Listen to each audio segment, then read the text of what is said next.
Our speaker is no stranger to our campus.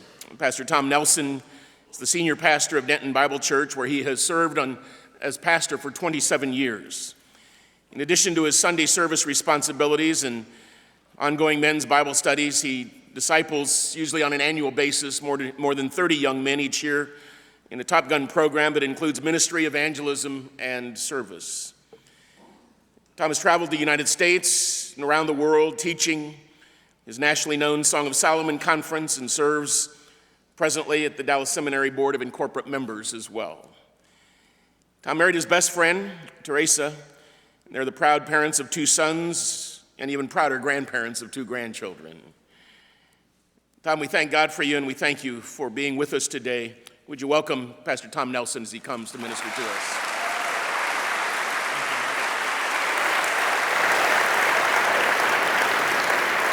Thank you.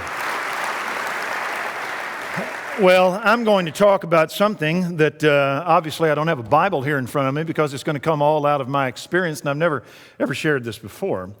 But Bill thought it would be a good thing if I came and spoke on it, and I think it would be too. I went from June to August of last year through something I had never heard of. I heard other people had it, but I didn't know I could ever get it, that of clinical depression.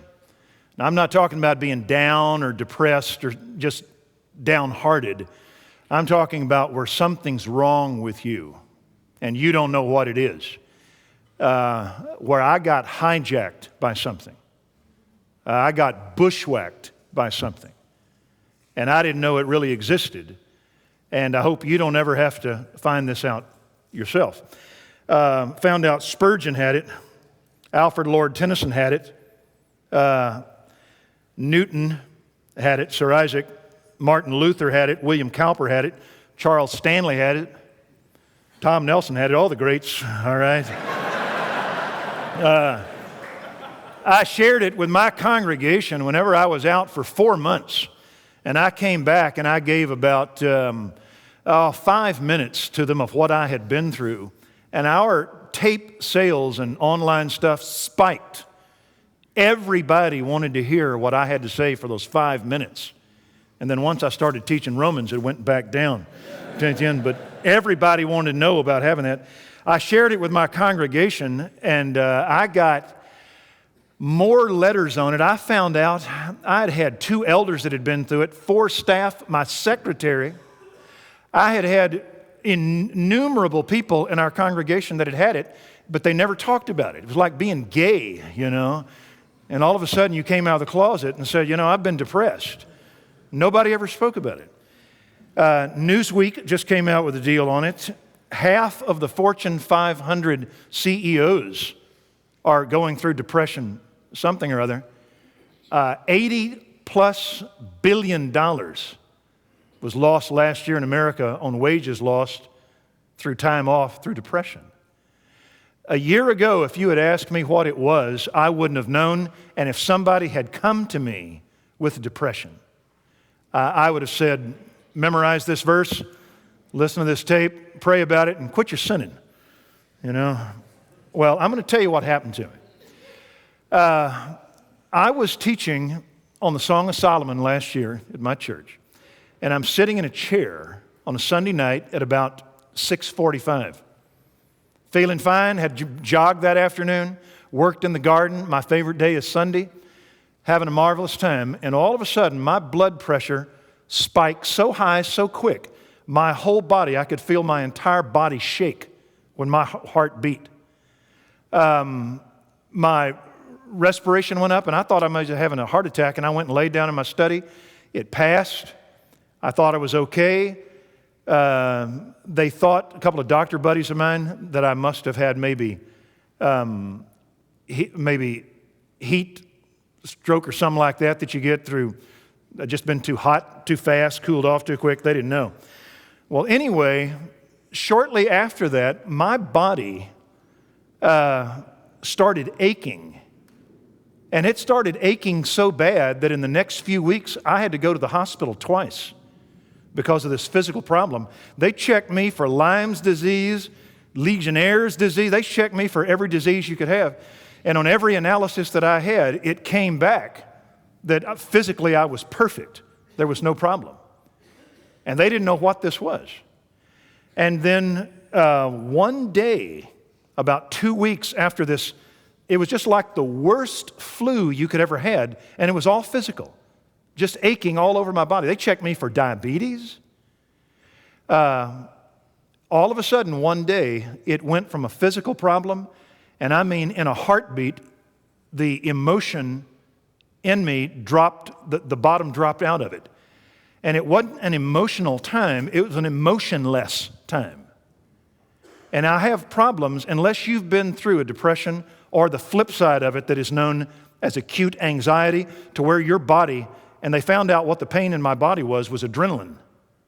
That my body was stuck in fourth gear and couldn't get out of it. And what I was feeling was adrenaline. My wife would have to rub my legs at night to get where I could go to sleep. And she could feel my legs crackling. The electricity in my legs would just crackle. And sometimes my whole body would go on fire, just like I'd been dipped in a vat of just lava. And didn't know why. There was no physical reason. But all of a sudden, it just dropped out emotionally. And this is what you feel like. It is a joyless, there is no emotion. Black, and that is the only, when people talk about depression, they talk about a black hole. Because that's what you feel, that you just got dropped into a black hole. You get agoraphobic. You don't want to be around people. Loud noises upset you. I couldn't read. The sequencing of ideas, I couldn't read. I couldn't watch a television show. I couldn't read a paper. You start spiraling because you start fretting about what this thing is that you're feeling about that nobody can analyze it. You get despairing because there's nothing you can get at the offset that can fix this. And so it's a hopeless, despairing spiral you start going into. Insomnia, I couldn't sleep from May until November. I couldn't sleep unless I had something that would just knock me out. You would get 4 hours of sleep, you would wake up, and you would feel this thing crawl onto you. And you didn't know what it was. It is scary, it is lonely. And finally, like I said, I'd been to the hospital twice. And now, all of a sudden, it went from the physical to the emotional. And the two things my wife said you need to do, I would never do because I didn't need it, because I was the Iron Man. All right? I had produced guys like, well, these, all right? All the Denton Bible guys down here. So I didn't think I needed it, but my wife said, you need to go to a doctor, and you may need to go to somebody who can counsel you. Well, I've always been on the other side of a counseling table. I know what the guy is going to say before he says it. I make my living telling everybody God's will, all right? And you want me to go to a counselor. And so I didn't until finally it just kept escalating. It just kept escalating, worse and worse. And I just kept waiting for this stuff to break, and there was just a deep despair, and there was no reason. There was no logical reason. I was at the top of my game. I mean, I'm reading the Bible, I'm teaching the Word of God. My schedule would be, and you can see where this probably came from, for years I would do 4 Sunday services, okay? And then we built a major building, and I scaled back to just 3. And then I would get up Monday morning, 6 a.m., do Young Guns at 6 a.m., and that was my day off. And then Tuesday, 5:40 a.m., do Young Guns, 7 o'clock, a men's Bible study. Wednesday, 6 o'clock, teach the Young Guns for an hour, do another men's study at 7. Thursday, meet with my staff. Friday, teach at 6 a.m., another faculty study at 7. And then I would run to an airport on Friday, go to a Song of Solomon conference, speak 6 times, get in an airport, or fly back to an airport, get in a plane, come back, and then start 4 times doing Sunday. And I did that because I loved it. I was also writing books. I was writing study guides, and then doing all the ministry of counseling. I've got one son that's a professional baseball player, and I'm hanging on to him. He's my retirement, all right? So I'm watching him, every movement that he makes. But I'm happy. And it wasn't like, trust me, there was no big sin. I was no more perverse than I normally had been in all the years of my ministry.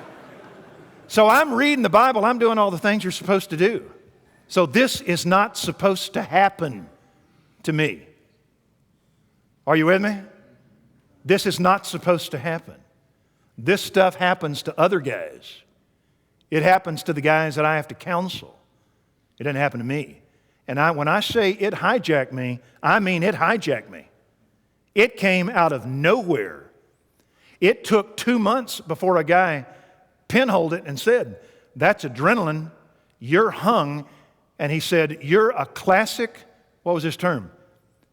"You're a garden variety problem of depression and anxiety that comes from hyper stress over years." And he said, "Finally, your body said, that's all. We're not going to do this anymore." But I'm loving everything that I'm doing. I didn't know that you could get totally, completely burned out doing what you loved. And I found out you can. I loved everything I did. I kid you not, when I would preach on Sunday, I would wake up on Saturday nights at little 2-hour intervals going, "Is it time yet?" Because that's the joy I have reading and communicating my Bible. I honestly can't tell you what I make at our church. I don't know what the check is. My wife handles it anyway. But I just give it to her because I don't care about the money. I'd do it for nothing. So this doesn't happen to bad guys. And it doesn't happen to people that are doing what they hate and finding no contentment. It hit me. My wife said, "You better go to somebody who can talk you down that's been through this, and you better check a doctor who can give you something." And both of those were averse to me. Well, finally, and tell me if this isn't true about help from the outside, one of my elders, one of my closest friends that's an internist, called one of his close friends that's a Hindu psychiatrist, which is an oxymoron in a sense, to be a Hindu psychiatrist. And this guy says yes, because this is all the psychiatrist dealt with guys like me. And he said, he's garden variety. Here's what he needs. And he explained something that I had never heard in my life. He said, stress, hyper stress, continued, unbroken stress. He said, it causes and I'd never heard this, he said it causes a neurotransmitter in your body that's the largest one in the largest system in your central nervous system. It's called serotonin. Y'all ever heard that word? It's a hot word now since Brooke Shields and her Tom Cruise incident and Lorraine Bracco off The Sopranos that went through this. And he said, serotonin is a neurotransmitter that allows your central nervous system to function. Stress depletes it. Continued stress will eliminate it. And it's like an engine that doesn't have oil. Your mind, your central nervous system seizes up. And he said the phenomena is called depression, or the flip side called anxiety. He said that's what he's having. What he's got to do is find what got him into this, in his case, his schedule, because it can be a lot of things that stress you out. He said he's got to take his schedule and start dealing with it, but his body won't catch up for maybe a year, which is always encouraging deal. His body is going to catch up because you're talking about some like amino acid type things that have to build back. And he said, here's what he needs to do. He needs to take, and I'd never heard this. In the old days, in depression, you just sedated guys with Valium, with Quaaludes, with something. You made them just where they could just pass out. All right?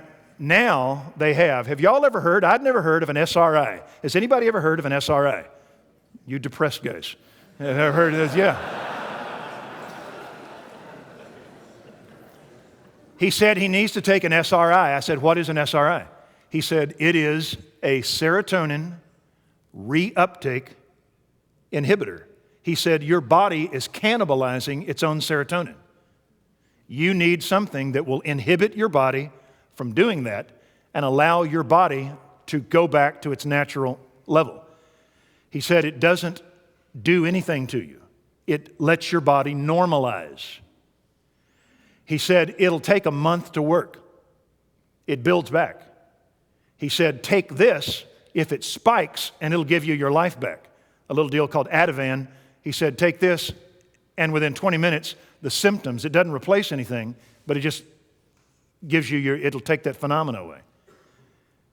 The name of the SRI was called Lexapro. I'd never heard of it. 10 milligrams is like a little bitty aspirin. Well, anyway, you may debate about I don't like the term medication because that gives the connotation of sedating. It doesn't do anything to you. But after about a month, your body starts leveling out. And so you may have questions about whether a Christian should take this or that. You get in that state, and I'll assure you, you will take rat dung, all right?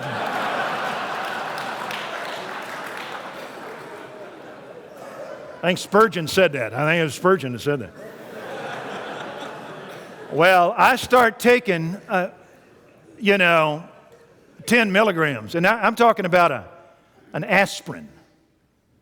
And I take this little deal in August. And by the end of August, I could kind of sit around there and go, hey, something lifted. You don't feel different. You feel like you. You could talk to people. You could watch a movie. You could read. You could interact. By September, I was physically getting my stamina back. I got to where I couldn't run, couldn't jog, couldn't do anything. Didn't have any stamina. October, I started preaching again. And I had been ramping up to this for so long that I was working so hard that a lot of my joy wasn't there. Y'all ever do that? Where you forget the reason you're doing this? And his yoke was not easy and his burden was not light because of my working. And so I had to cut out about 60% of my schedule. So now I'm just a regular old preacher, that's what I do. And a lot of and it was funny, but the happiness that I had, a joy just that wasn't there because it wasn't so much work as it was ministry. Even though I loved what I was doing, I just couldn't handle all that I was doing. Well, let me tell you what I learned. I've got about 10 minutes here. I learned, number one, that you do need to rest. I asked Bill one time, he said, I want you to come talk on depression. I said, how many guys have ever talked on depression at this seminary? They checked it out on the computer. Only one other guy had ever talked on it, and it was me. Back about 2 years ago, all right? So you've got my objective message and then my subjective message. What to do and what happens if you don't, all right? It's a little booklet that we're putting out. But I learned to rest. And you can get completely burned out doing what you love. Do y'all know that? You can do it. I wouldn't have believed it. But you can burn out doing what you love. You have to make yourself rest. And most of us who are in here are your type A guys anyway. We like to hit it. And the more we hit it, the more we like it. I love being poured out. I love being expended. And you got to watch it. The next thing I learned is we can't take anything for granted. A lot of times we as Christians have an idea of the mind, that it's this independent aspect of our being outside of the cosmos that operates totally uninhibited by anything. And you find out your mind is affected by a lot of things, and those things are fallen, and you can get screwed up really quick. And I didn't realize that our mind is not a given. The most wonderful thing in the world for me right now is to sit and just read a Bible and feel nothing but good. I'm a worthless individual now, basically, because of just being able to sit and just enjoy the phenomena of just feeling normal. It's a blessing. And so I learned that you can't take your mind for granted. I also learned empathy. When you go through something like this that is scary, because there's nothing, you can't MRI it, you can't X-ray it, and your life is gone, pretty much. And there's nothing physically that you can put your hand on. And when people come to you that are hurting bad, you've been there. He comforts us in all of our afflictions, that we might be able to comfort those in any affliction with the comfort by which we ourselves are comforted by God. And so now I have a ministry when people are going through this, they now call me. I'm now the lightning rod. Anybody that hears that tape calls me, and I talk to them about what they need to do. So it'll make you empathetic with people that hurt. Make you appreciate the love of your mate. I found out from a counselor that a lot of the people that go through this go through a divorce because their mate just says, when I said better for worse, I wasn't thinking this. And I'm out of here. My wife stuck right by me in all of this. And I'd say to her at times, I say, darling, you didn't realize this when you signed up for this deal, but you're here with me. I lost 20 pounds in about a month over this because your body is just in high gear all the time. My wife said, you lost it, I found it. All right? Because she did. She put on 20 just out of, her depression that she was in now for me. And you know what else I found out? Of how many people struggle that I didn't know. I literally had people all over my church that said, I've been through that. I'm talking about businessmen, extremely successful. 3 of them came to me and gave me the same lying in the floor in the fetal position story. 3 of them. And they said, we went through this. And what you had to do, we had to do too. Well, I was able also to I'd never had a counselor. I found a counselor in Dallas who had went through it himself. Because when you go through this, you want somebody that's been there. Because they're the only ones that really understand what you feel. You ever seen the movies of the guys who are on a plane and the pilot has a heart attack and they grab some guy from the plane and make him land this thing and he has no earthly idea what he's doing?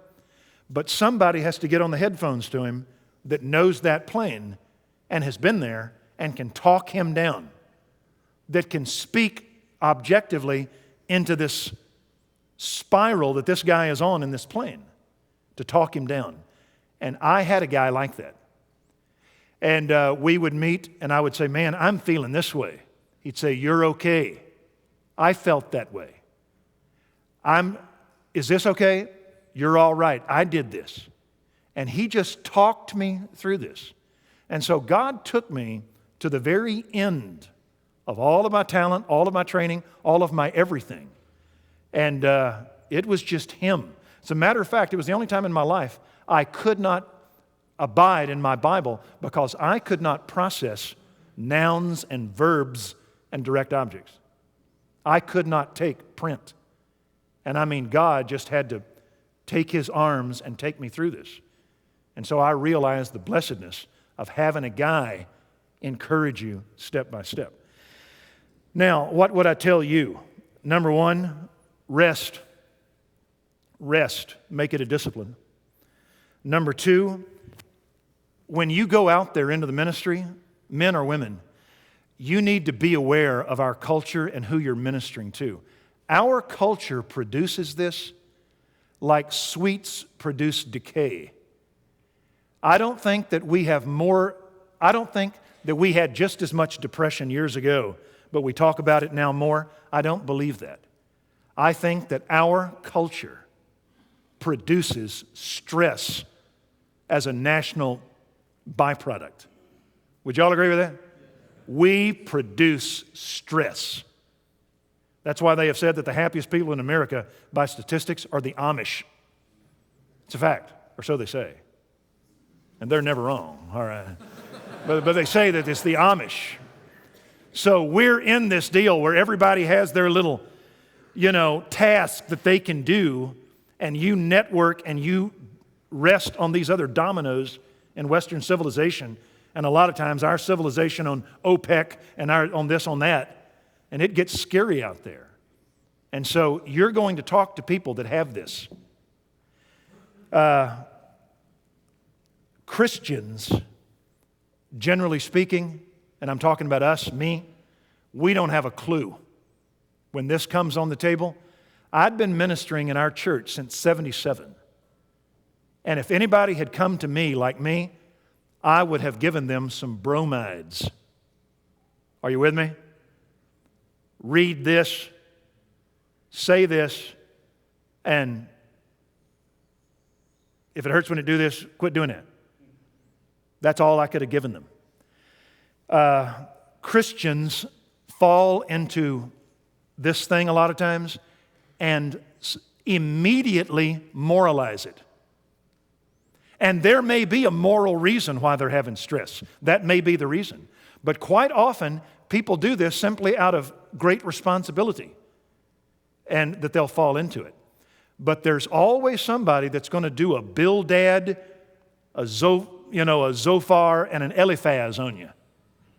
Y'all had Zook? All right? That's Job's pals. And they'll immediately say, well, what's your sin? You've got to be careful about that. As a matter of fact, I'm going to make a statement to you that I've thought about, so I ought to tell you, but I tell people that come to me in depression, I say to them, be careful of sharing this with evangelicals. A lot of times the pagan is more compassionate. A lot of times the pagan won't do a knee-jerk reaction to you. But the Christian will all of a sudden go dark ages on you. He'll go medieval on you. Well, what's your sin? So I say, be careful. Because if you want to get depressed really bad, in the midst of your depression, have somebody knee-jerk and moralize you, because in a depression, all you're aware of is sin anyway. I got to tell you this. I made the mistake in a depression of wanting to read some stuff. I read John Owen's The Mortification of Sin.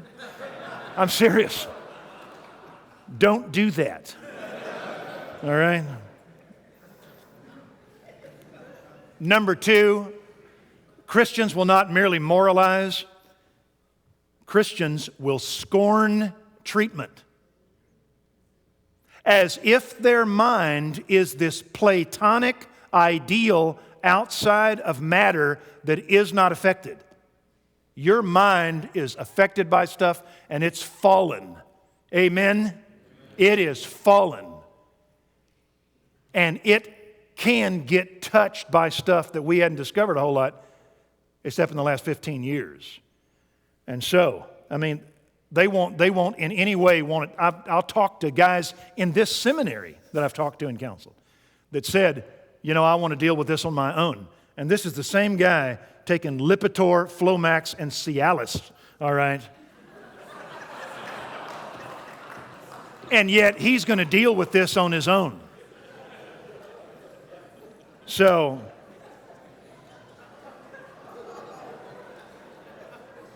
too many guys doing this. Right?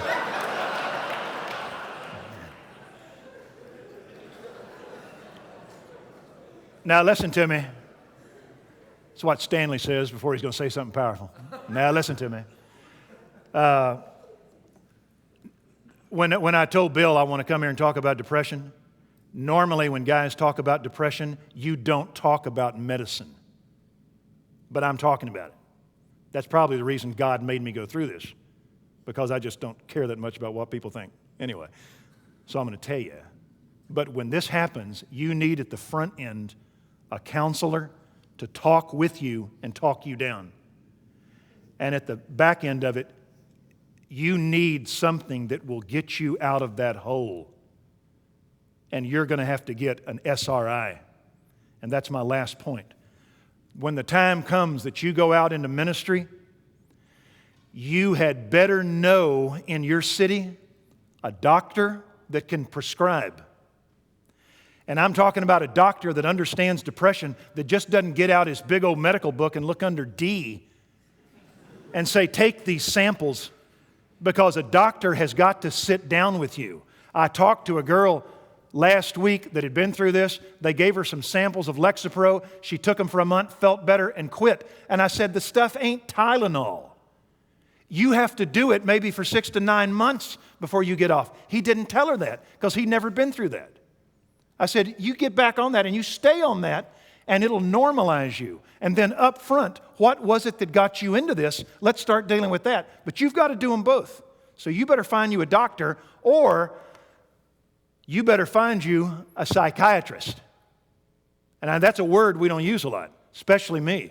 First time I walked into a guy's office that was the guy that was going to prescribe stuff, the deal only lasted 15 minutes. He was a Christian psychiatrist. But I'll be honest, I felt like Saul going to the witch of Endor, all right? Even though it was a Christian guy who loved the Lord. I just knew the spirit of Spurgeon was going to rise up out of the ground and say, tomorrow you'll be with me. But you better find a psychiatrist that all he does is deal with guys that deal with this, because what amazes you is old stuff to him.